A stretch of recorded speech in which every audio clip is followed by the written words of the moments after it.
Мындан 20 күндөн кийин Кыргызстанда бензиндин тартыштыгы болушу мүмкүн деп бул Казакстандын өткөрбөй коюшунан, Россиядан Казакстандан ташылып келгенде темир жол аркылуучу бул маселени кантип чечсе болот? Өкмөт чабалдуулук кылып атабы? Бул бизден өкмөттөн же нефть ташкандардын колунан келбейт. Казакстан азыр белгисиз себептер менен өзүнүн темир жолдорунан өткөзгөнү токтотуп койду. Алар өзлөрү каалагандай кылат. Ошондуктан рас алар айтып аткандан кийин дефицит болот. Биз буга даярданыш керек. Ошон үчүн өкмөт алдын ала ошондой Казакстандын жөн бөгөт койбош үчүн өкмөттүн алдында кандай азыр миссия турат, кандай сүйлөш керек.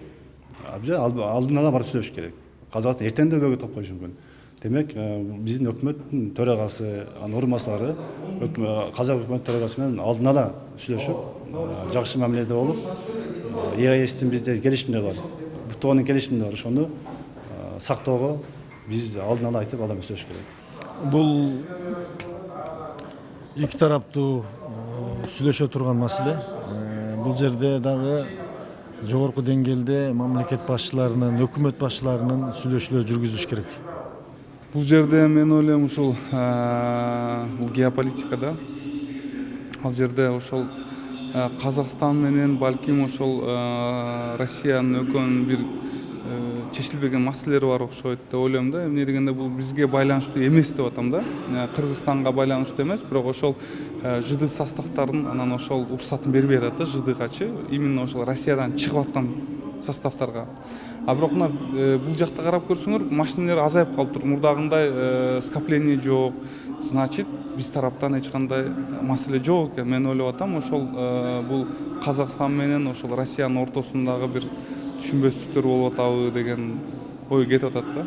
Эми бул жерде көп маселе бар. Бир эле Казакстан эмес, Россиянын өзү дагы акыркы убактарда ошол жанагы атайын сыртка чыккан бензин көлөмүн дагы азайтуу же болбосо аларды мындай лимит кылуу маселесин көп көтөрүп атышат.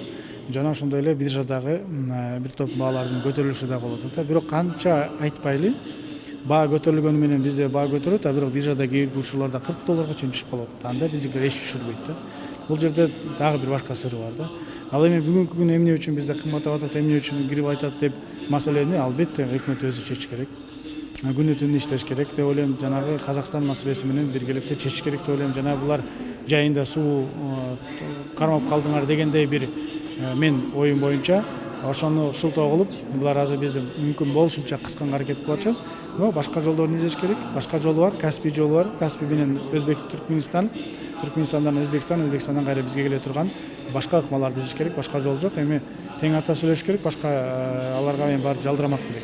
Тең ата сүйлөшүп, кылса кылсын, кылбаса биз дагы анда кайра жайында биротоло башынан баштап сүнүп бербей коелу. Мен ойлойм мунун себептери саясий жакта бар.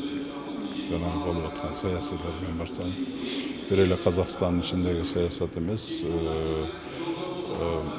глобалдык системада болуп аткан саясат менен байланыштуу деп ойлойм да. Себеби деген ошол глобалдык система болуп аткан тенденцияларга ар бир мамлекет өзүнчө мындай көз караш болуп атпайбы? Тактап айтсаңыз кайсы? Бул жерде мен ойлойм мындай да, ар бир мамлекет аябай көз каранды да көп жактан. Биз бир жактан көз карандылар, ал жактан ошол анан көп проблемалар бар. Мисалы Кыргызстан менен Казакстан ортосунда деле суу маселеси, например, чегара маселеси чечилип калды. Негизинен суу маселеси бул. Ошол жерде келишпегендиктин ордунда ар бир мамлекет өзүнүн колундагы рычагдар менен колдонот. Анан ол кайсы эмне себептен ачык айтпайттар. Дайым эле, например, мындай учурларда Кыргызстандын Казакстанга кандай рычагы бар? Кайсы рычагды колдонсок болот? Биздин колдо ошол суу рычагыбыз. Суу негизинен. Анан негизинен эле сууда. Биз алардан көбүрөөк көз карандыбыз да, алар бизге караганда. Бирок бизде суу бар. Анан бул жерде мындай биз пландын жоктугунан, стратегиялык моундай максаттарыбыздын мындай так эместигинен биз өзүбүздүн улуттук кызыкчылыгыбызды деле так айта албайбыз да. Ошондуктан келечекке мындай болот деп алар менен мындайча айтканда кең ата сүйлөшө албай атабызбы деген ойдомун да. Так биздин кызыкчылыгыбызды айта албай атабыз.